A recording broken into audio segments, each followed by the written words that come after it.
Hi folks, it's Old Norse Specialist Dr. Jackson Crawford, and I am back at the end of another year with a retrospective on the year that has passed.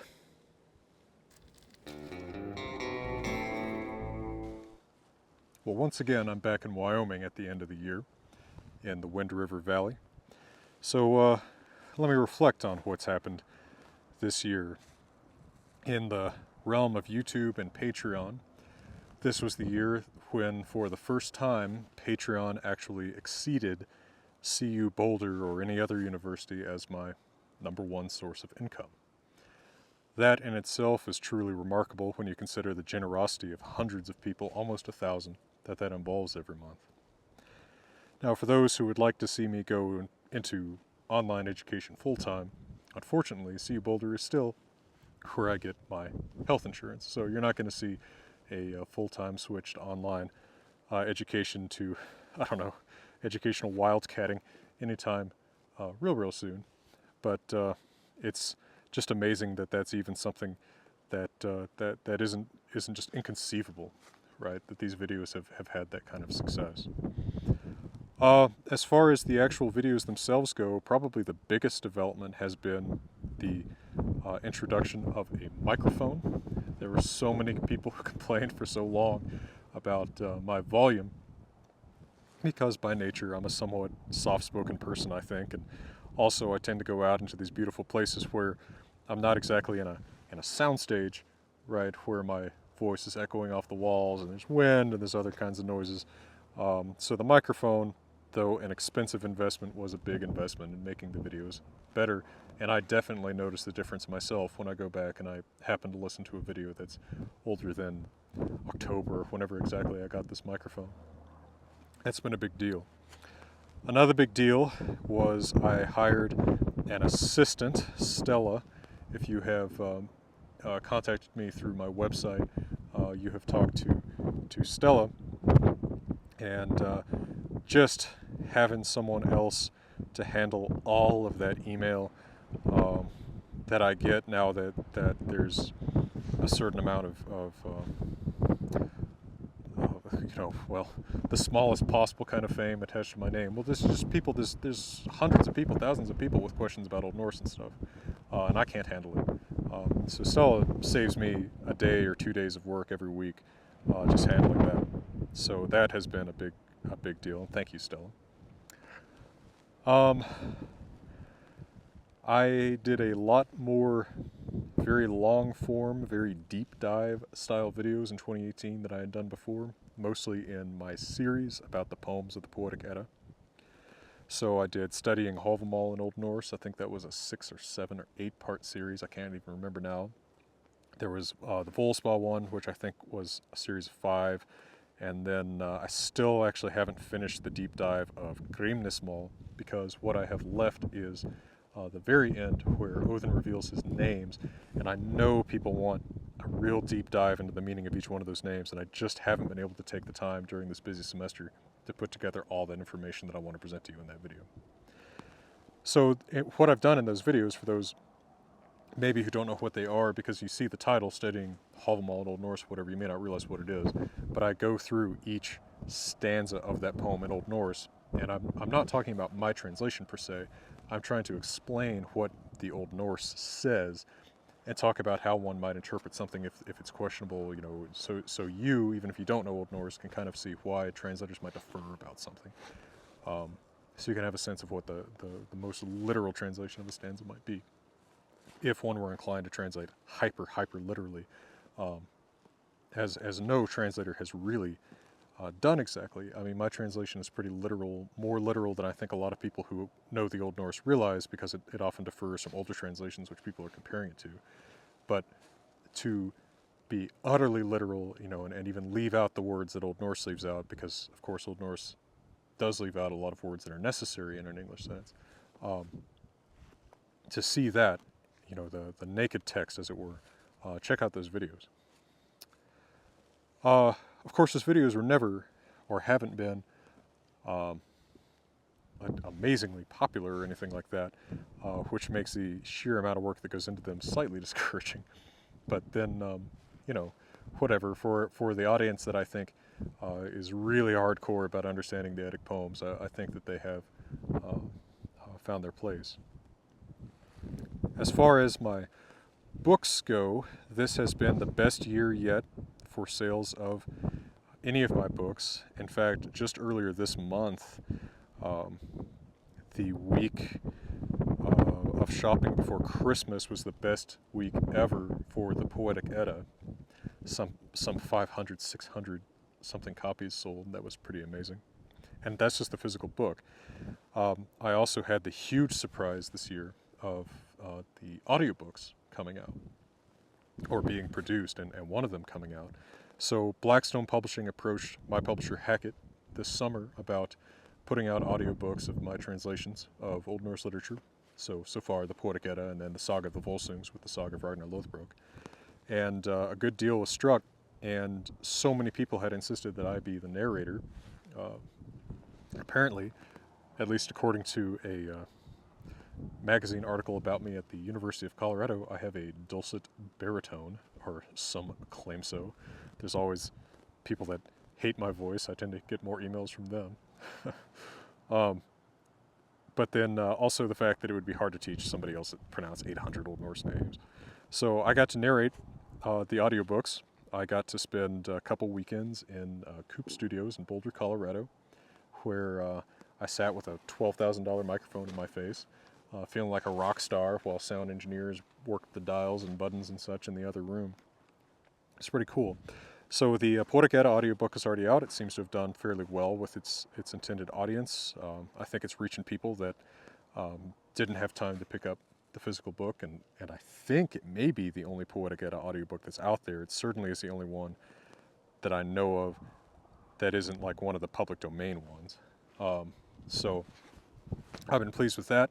I even tried to get a little bit closer to my grandfather's voice for the Cowboy Havamal reading. I don't know how well I did. And then I also recorded the audiobook of the Saga of the Volsungs and the Saga of Ragnar Lothbrok a little bit later. That's not out yet. That will be out in a couple weeks, sometime in middle January 2019. So that was a lot of fun, and it was a huge surprise to me and very gratifying that so many people wanted those audiobooks, and that enough people wanted them that Hackett, which of course is an academic publisher, doesn't typically make audiobooks, decided to take a chance on making this deal with Blackstone and putting these audiobooks out. In other publishing type news, I am trying to wrap up my third book, so that is a translation of the Saga of Hervor and Haethryek with the Saga of Hrolf Kraki. The Saga of Hervor and Haethryek is particularly exciting. It's just a good saga. It's short, it doesn't wander down all these random roads the way some of these longer sagas do. It's focused on really 3 generations of a family, all of which are interesting. You start with Hervor, the shield maiden warrior woman, who inherits the cursed sword Tyrving from her father. Well, she doesn't exactly inherit it. That sounds really passive. She breaks into his burial mound and takes it from his zombie during this just rock opera of a poem that they exchange called The Waking of Angantyr, or Hervarar. And then we get the king Haethryek, who has a riddle contest with Odin, and then we have his children Angantyr and Hervor, the second Angantyr, or third Angantyr, and the second Hervor, and their war against the Huns. It's a great saga, so I finished translating that, but it's too short to be printed just on its own, so it needs to go with something else. I had decided at some point that it would go together well with the Saga of Hrolf Kraki, which is like the opposite saga. It has a lot of sort of mythical elements. Odin shows up in this one too. It's got a lot of legendary ancient history of Denmark and Sweden, but it wanders and wanders and wanders. I mean, it's barely one cohesive story, and the language is very late, so you've got this sort of like transitional Old Norse to early modern Icelandic. It is a real challenge. A lot of great scenes, really interesting characters, but it is a tough job on a translator. So I'm still working on that. Hopefully finish that up in January. We'll see. It's been a very busy series of months. It doesn't look to let up.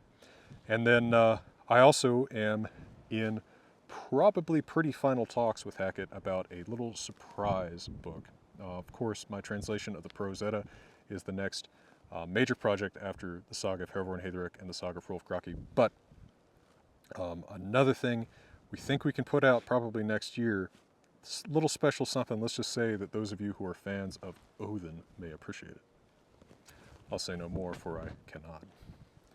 Speaking of, I will say no more, for I cannot. I did some more television consulting this past year. None of the fruits of that are available yet, but in 2019, you will pretty quickly figure out, I think, what I did. It involved talking to a very cool actor, a couple very cool actors, but one in particular that I really appreciated working with, and whose previous work I am a huge fan of. So that's really cool. I will talk about that once that season of television is out.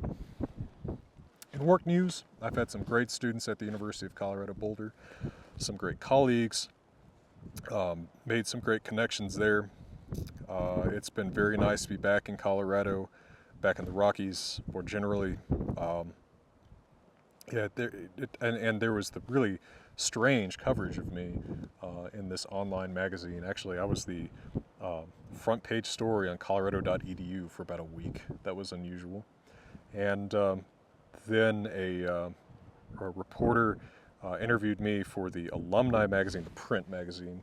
And I went out with a photographer to a high mountain site in Colorado, with all this professional photography equipment to get what I hope are some good photos, even though I'm in them, right? Maybe something I can use for another profile photo or author photo that could be epic. We'll see. We'll find out shortly. So that was interesting.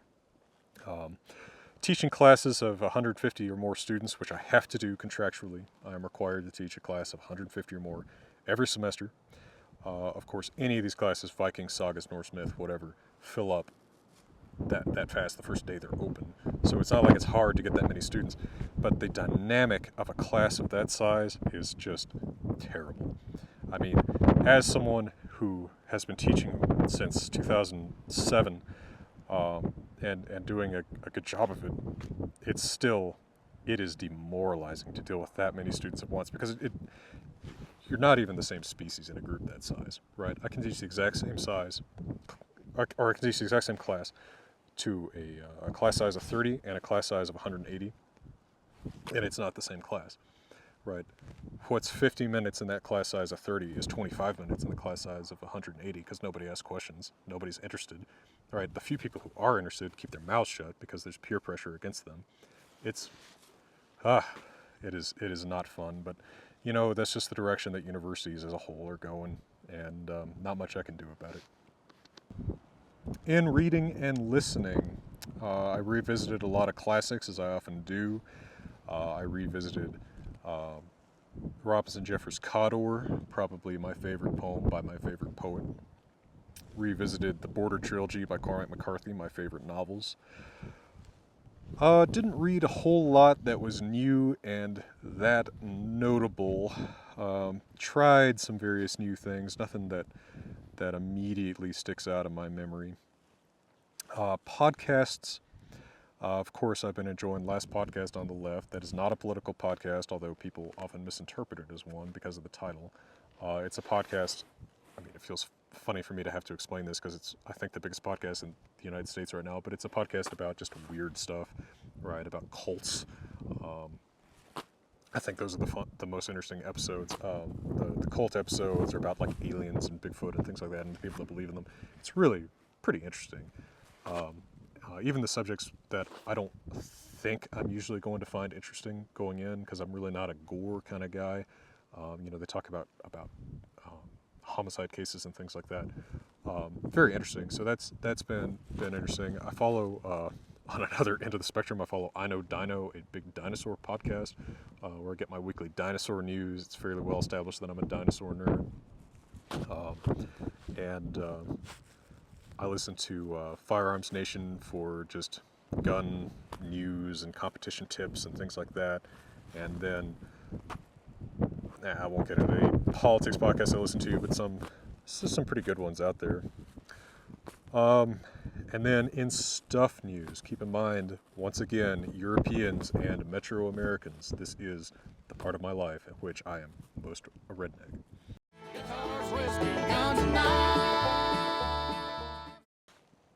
My truck has continued to do really well.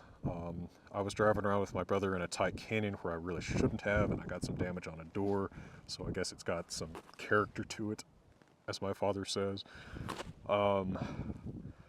I have been really enjoying my gun club, Trigger Time Gun Club in Longmont.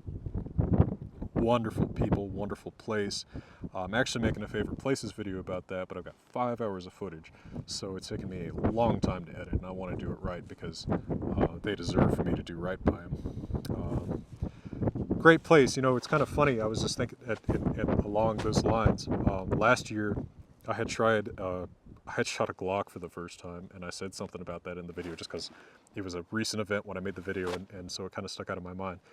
And I have gotten all this email since then, or comments or things like that about how, you know, like, welcome to Team Glock and all that. Well, I really ought to clear this up for the sake of you Glock people out there, because you're a committed group, but I am not hashtag Team Glock. I tried a Glock, I liked it okay.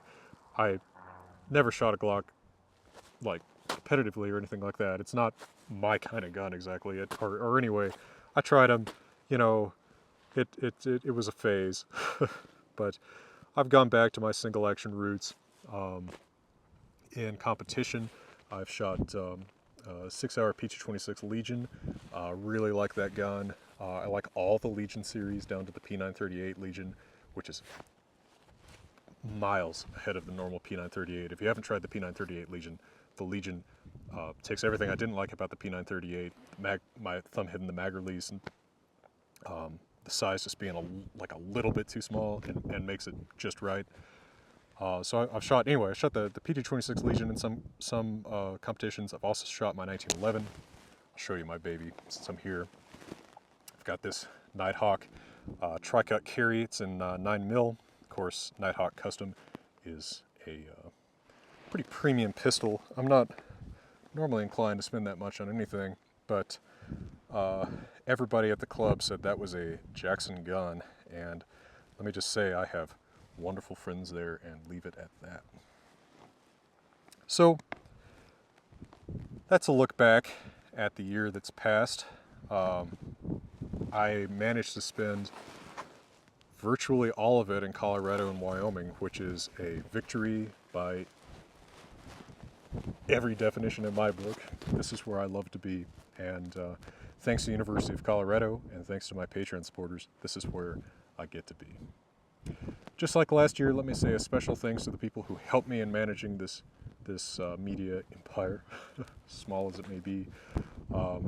Again, Stella Bostwick, thank you for your help with all of the email and the other just random tasks that I find myself coming up with for you. Thank you to Kate Elliott for the moderation on YouTube. That surely goes a long way toward keeping me from having to pull my hair out, and it makes a big difference. So thanks to both of you for that. And for now, to them and everyone else, I am hoping that 2018 wraps up wonderfully. I hope that you have joy and prosperity in the new year. And from beautiful Wyoming, I'm wishing you all the best.